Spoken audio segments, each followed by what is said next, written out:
میرے رسول پاک علیہ السلام کا دروازہ سب سے بڑا دروازہ ہے، حضور کا دروازہ سب سے بڑا دروازہ ہے، لیکن میرے دوستو یاد رکھنا، نبی پاک علیہ السلام نے بھی لوگوں کو جب رستہ دکھایا ہے تو رب کریم کا رستہ دکھایا ہے، اللہ کا رستہ دکھایا، اللہ کریم کا رستہ دکھایا، لوگوں رب کی طرف توجہ کرائی۔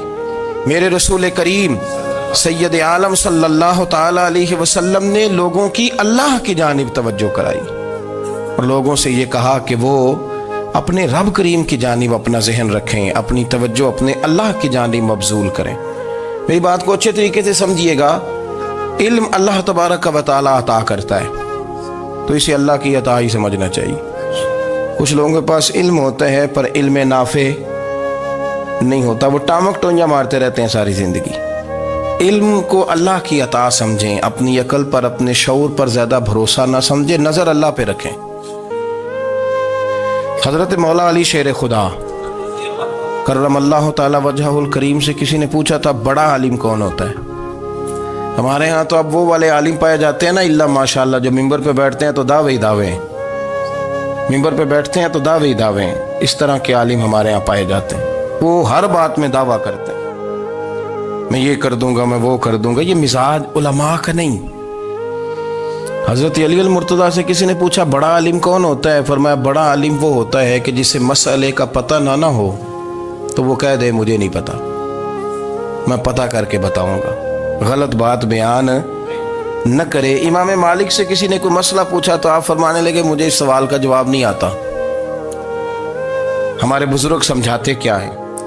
وہ کہنے لگا آپ اتنے بڑے امام ہیں تو اس سوال کا جواب نہیں آتا۔ فرمانے لگے اگر مجھے ہر سوال کا جواب آتا پھر تو میں خدا ہوتا، مجھے ہر سوال کا جواب نہیں آتا، مجھے تو اتنا آتا ہے جتنا میرے رب نے مجھے عطا کر دیا ہے۔ اپنی نظر اللہ پہ رکھیں، نکل آئیں اس معمے سے باہر کہ میں کوئی بلا ہوں، مجھے بڑا پتہ ہے، میرے پاس 6 ڈگریاں ہیں، مجھے 10 جگہ پہ تدریس کا شغف حاصل ہے، اس سے نکلیں باہر۔ قرآن مجید دیکھیے گا، اللہ تعالیٰ نے ارادہ قدرت فرمایا کہ میں حضرت آدم کو بناؤں گا، پھر بنانے کے بعد فرمایا فرشتوں سجدہ کرو آدم کو، سب نے سجدہ کیا الا ابلیس ابا واستکبر وکان من الکافرین، سب نے سجدہ کیا سوائے ابلیس کے، اس نے انکار بھی کیا، تکبر بھی کیا اور کافروں میں سے ہو گیا۔ تو یہ جب اللہ تعالیٰ نے سجدہ کرایا تو کیسے کرایا؟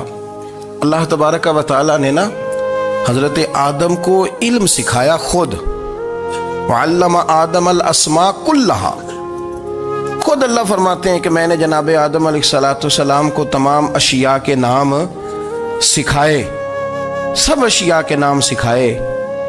تو وہ چیزیں پھر میں نے نا، اللہ فرماتے ہیں میں نے فرشتوں پہ پیش کی، میں نے کہا کہ بتاؤ ان کے نام کیا ہے، تو فرشتوں نے جو جواب دیا ہے وہ سمجھنے والا ہے۔ اللہ نے چونکہ خود علم سکھایا تھا حضرت آدم کو، جناب آدم سکھایا تھا لیکن فرشتوں کو نہیں سکھایا تھا، تو اللہ کریم نے فرمایا فرشتوں اب یہ بتاؤ ان چیزوں کے نام کیا ہیں؟ تو فرشتے کیا کہتے ہیں؟ فرشتے عرض کرتے ہیں قالوا سبحانک لا علم لنا۔ آپ کبھی یقین کریں اس چیز کی لذت لیں تو مزہ آ جائے۔ کہا قالوا سبحانک، کہنے لگے تو پاک ہے، قالوا سبحانک، کہنے لگے تو بھئی آدم علیہ السلام کو نام سکھا لیے، پھر فرشتوں کے سامنے وہ چیزیں پیش کر کے کہا ان چیزوں کے نام بتاؤ، تو فرشتے کیا کہتے ہیں؟ کہتے ہیں قالوا سبحانک، تو پاک ہے، لا علم لنا، ہمارے پاس کوئی علم نہیں، الا ما علمتنا، ہمیں تو اتنا پتہ ہے جتنا تو نے ہمیں سکھا دیا، ہمیں تو اتنا پتہ ہے جتنا تو نے ہمیں، لا علم لنا، ہمارے پاس کوئی علم نہیں ہے، اتنا ہی پتہ ہے جتنا تو نے ہمیں سکھا دیا ہے، اس سے زیادہ ہمارے پاس علم۔ اور یہ کیوں تو نے ہمیں جتنا سکھایا اتنا پتہ ہے؟ فرشتے یہ نہیں کہتے یا اللہ تو زیادہ سکھا، آدم کو دیا تو ہمیں بھی دے، یہ نہیں فرمایا، فرمایا انک انت العلیم الحکیم، اے اللہ تو علم والا بھی ہے اور حکمت والا بھی ہے، تجھے پتہ ہے کس کو کتنا دینا ہے،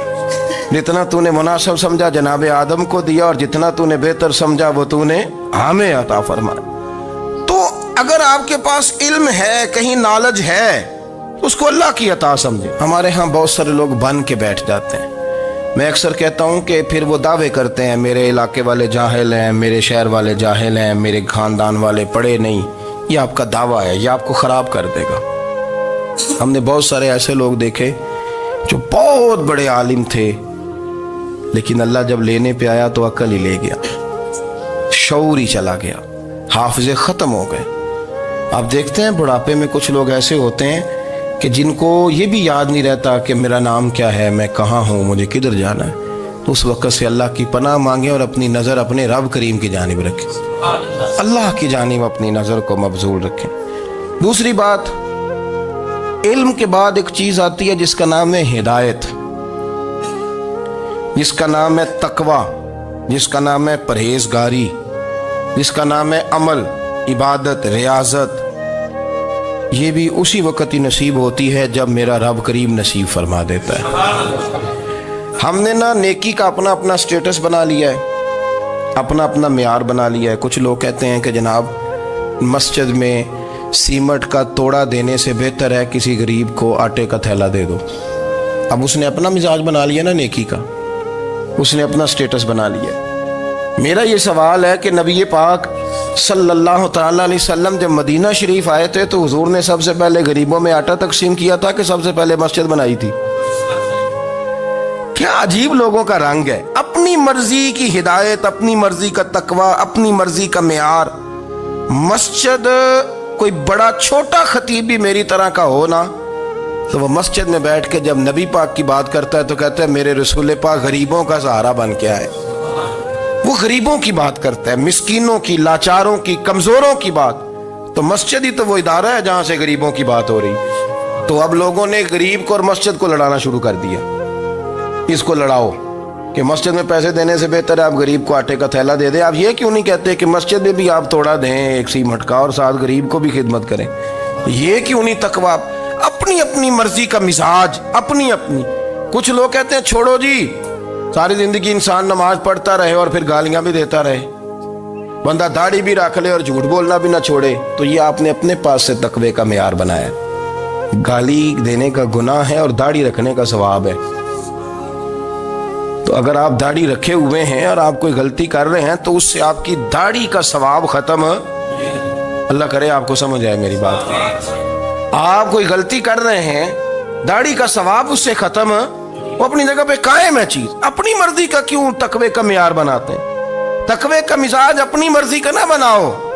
اللہ کی بارگاہ سے دعا مانگو کہ یا اللہ ہمیں ہدایت کا نور عطا فرما، اللہ تو ہمیں رستہ دکھا، تو بتا کہ ہدایت کیا ہے۔ تو رب فرماتا ہے اللہ ولی الذین آمنوا، اللہ مومنوں کا مددگار ہے، یخرجہم من الظلمات الی النور، وہ انہیں اندھیروں سے نکالتا ہے اور نور کی طرف روشنی عطا فرماتا ہے۔ اندھیروں سے نور کی طرف اللہ لاتا ہے۔ اللہ ولی، اللہ مومنوں کا ولی ہے، وہ انہیں اندھیروں سے نور کی طرف نکالتا ہے۔ ہدایت ہمیشہ اللہ کی طرف سے سمجھے۔ جب وہ نماز کی توفیق دیتا ہے تو اپنے فضل سے دیتا ہے، جب وہ ذکر کی توفیق دیتا ہے تو اپنے فضل سے۔ ہم سمجھتے ہو جی فلانا نہیں پڑھ رہا بڑا بیوقوف ہے، فلانا نہیں پڑھ رہا، تو تم کیا اپنی عقل کے زور پہ پڑھ رہا ہے؟ میں جی اللہ کے فضل سے 2 سپارے پڑھتا ہوں، تو کس پہ احسان کرتے تو 2 سپارے پڑھ کے رویا کر کہ اگر مالک تو بڑا قریب نہیں۔ بڑے لوگ ہیں جن کو پورا قرآن حفظ ہے پر انہیں پڑھنے کی توفیق نہیں، تو انہیں فضل کیا اور مجھے توفیق دے دی ہے پڑھنے۔ رویا کر، پڑھ کے رویا کر، راتی ساری کر کر زاری، وہ نیند اکھاں تھی توندے تے فجرے اوہی گناہگار کہاون سب تو نیوے ہوندے۔ مہربانی کریں، ڈریں، نیکی کریں تو پھر ڈریں، پھر احساس پیدا کریں، پھر اپنے اندر وہ کمزوری لائیں کہ توبہ توبہ مجھے تو پتہ ہی نہیں، تو جانتا ہی نہیں۔ حضرت سیدنا امام اعظم ابو حنیفہ رحمۃ اللہ تعالی علیہ کے ساتھ ایک شخص کہتا میں نے نماز پڑھی تو عشاء کی نماز تھی۔ یہ جو لوگ بڑے ہوتے ہیں نا، جن کے پیار کرنے والے بڑے ہوتے ہیں، ان کے گرد خوف بھی بڑا ہی ہوتا ہے، انہیں بڑا ڈر لگتا ہے، بڑی بعض اوقات آزمائش ہوتی ہے ان کی۔ عشاء کی نماز کہتے پڑھی تو امام صاحب نے نا عشاء کی نماز میں تلاوت کی آیتیں فَمَن يَعْمَلْ مِثْقَالَ ذَرَّةٍ خَيْرًا يَرَهُ وَمَن يَعْمَلْ مِثْقَالَ ذَرَّةٍ شَرًّا يَرَهُ، فرمایا جو ذرہ برابر خیر کرے گا وہ بھی قیامت میں دیکھے گا، اور جو ذرہ برابر شر کرے گا وہ بھی قیامت میں اس شر کو دیکھے گا اس کے سامنے آئے گا. تو وہ شخص کہتا ہے کہ سارے لوگ نماز پڑھ کے چلے گئے تو امام صاحب رحمۃ اللہ علیہ نے اپنی داڑھی پکڑی رو رہے ہیں. کہتے ہیں وہ ذرہ برابر نیکی کا بدلہ دینے والے، وہ ذرہ برابر شر پہ سزا دینے والے میری سفید داڑھی کو دیکھ. مالک میرے ذرے ذرے سامنے نہ لانا، لوگ تو میری بڑی قدر کرتے ہیں دنیا، میں تو بڑا پہچانا جاتا ہوں، لوگ تو میری راہوں میں پھول لیے کھڑے ہوتے ہیں، مجھے بڑا نوازتے ہیں. قیامت میں رسوا نہ کر دینا، میرے لیے مشکل ہو جائے گی. وہ کہتے ہیں میں نے امام صاحب کا درد دیکھا، مجھے کوئی کام تھا تو میں چلا گیا. میں نے کہا کہ وہ اس وقت اللہ کے حضور حاضر ہیں تو میں دوبارہ آؤں گا. کہتے ہیں میں تہجد کا وقت آیا تو امام صاحب وہیں بیٹھے تھے اور ان کی داڑھی آنسوؤں سے بھری ہوئی تھی اور زور سے داڑھی پکڑی ہوئی. کہنے لگے مالک رسوا نہ کر دینا، قیامت میں رسوا نہ کر دینا. یار جو ہدایت یافتہ لوگ تھے وہ تو ڈرے ہوئے تھے، وہ تو سہمے ہوئے تھے، وہ تو کہتے تھے یہ اس کا فضل نہیں، اس نے بلا لیا، یہ اس کا کرم نہیں. حضرت باعزید بستامی کسی کافر کو دیکھتے تو رو پڑتے، کہتے مالک تو کتنا قریب ہے، یہ بے ایمان رہ گیا، تو نے اپنے فضل سے مجھے اپنے نبی کا غلام بنا لیا. وہ رو پڑتے. یہاں تو لوگوں کا دعویٰ ہی بڑا ہے. نمازی اللہ خیر فرمائے وہ تو دوسروں کو گھورتا ہے، وہ کہتا ہے جنت کا میں مالک ہوں، کنجیاں میرے پاس ہیں، میں کسی اور کو گھسنے نہیں دوں گا. اور اگر 2-3 حج کر لے تو پھر تو وہ کہتا ہے کہ اب میرے سے پوچھ کے لوگ جنت میں جائیں گے معاذ اللہ. اور اگر وہ 2 4 5 7 دفعہ کوئی نفل پڑھ لے تو پھر وہ کہتا ہے چھوڑیں جی سارے لوگ بے عمل ہیں، میں اکیلا نیک ہوں. نہ ایسا کریں، اپنی توجہ اپنے رب پہ رکھیں، اپنی توجہ اپنے معین الملت والدین، عطا رسول، ہند الولی، غریب نواز، خواجہ معین الدین چشتی، حضرت خواجہ اجمیر، شاہ اجمیر، والی ہندوستان. آخری عمر میں نا سارا دن روتے گزر جاتا، ساری رات روتے گزر جاتے، ذرا سی کوئی بات کرتا تو رو پڑتے، آنکھیں آنسوں سے بھری رہتی. کئی دفعہ اپنے بھی پریشان ہو جاتے ہیں نا کہ یار تو ایک بات کی جان ہی نہیں چھوڑ رہا. تو خواجہ قطب الدین صاحب بختیار کاکی سے لوگوں نے کہا کہ آپ مرشد سے بات کریں، اتنا بھی تو نہیں نہ رونا چاہیے، ہر وقت اس کے آنسو کی کریے. عاشق دا کام ہی رونا تونا تے بنا رویوں نہیں منظوری. یہ عاشق سدا ہی روندا رہندا ہے، پاویں وصل ہوئے تے پاویں دوری. ہر وقت رونے کا کیا مطلب ہے؟ تو خواجہ قطب صاحب کہتے ہیں میں قریب گیا تو میں نے پیر دبائے، میں نے کہا سونیا لوگ تو کچھ بھی نہیں کرتے، تو نے تو کمال کر دیا، 90 لاکھ آدمی مسلمان کر دیا، دنیا کچھ نہیں کرتی، تو نے 50 سال ساری رات مصلے پہ بیٹھ کے رب راضی کیا. تو شہزادہ تھا، حضور کی اولاد تھا، لیکن معین الدین تیرا ایک پلاٹ بھی نہیں، تو نے طالب علم پالے، انہیں غریبوں کو دیا، انہیں نوازا، کوئی شے نہیں تیرے پاس، ہر چیز تو نے، ساری رات روتے ہو، سارا دن روتے ہو. تو خواجہ قطب الدین صاحب کہتے ہیں میں نے جب عرض کیا تو خواجہ صاحب مجھے گلے لگا لی، چیخ مار کے روئے، کہنے لگے قطب الدین پتر داڑھی سفید ہو گئی، جانے کا وقت آ گیا، جو تو نے نیکیاں گنوائی ہیں وہ ہیں صحیح میرے پاس، پر یار کی بارگاہ میں پیش کرنے کے قابل ایک بھی نہیں. تو بارگاہ تو دیکھ کتنی بڑی ہے، رسول کریم کی بارگاہ میں پیش کرنے کے قابل ان میں سے ایک بھی نہیں. تو آستانہ دیکھ کتنا بڑا ہے، کیا پیش کروں گا، کیا عرض کروں گا حضور کی بارگاہ میں، کس طرح. وہ یار جو بڑے تھے وہ تو ڈرے ہوئے تھے، سہمے ہوئے تھے، وہ تو بڑی آزمائش میں تھے، لیکن میرا اور آپ کا رٹا 2 نمازیں پڑھ کے 6 نمازوں کا دعویٰ کرنا اور لمبی چوڑی کہانیاں بنانا اور اپنے منہ سے اپنی تعریفیں کرنا، اس سے تھوڑا باہر آئیں. رزق بھی میرا اللہ ہی دیتا ہے، علم بھی اللہ دیتا ہے، رزق بھی. بڑے بڑے فقیروں کو مالدار ہوتے دیکھا، بڑے بڑے مالداروں کو فقیر ہوتے دیکھا، بڑے بڑے. میرے ایک بڑا سخی قسم کا سجن ہے، بڑا پیارا ہے، میں اسے سخی مانتا ہوں. میں نے اپنی پریشانیوں کے دنوں میں بھی اس شخص کو سخی دیکھا.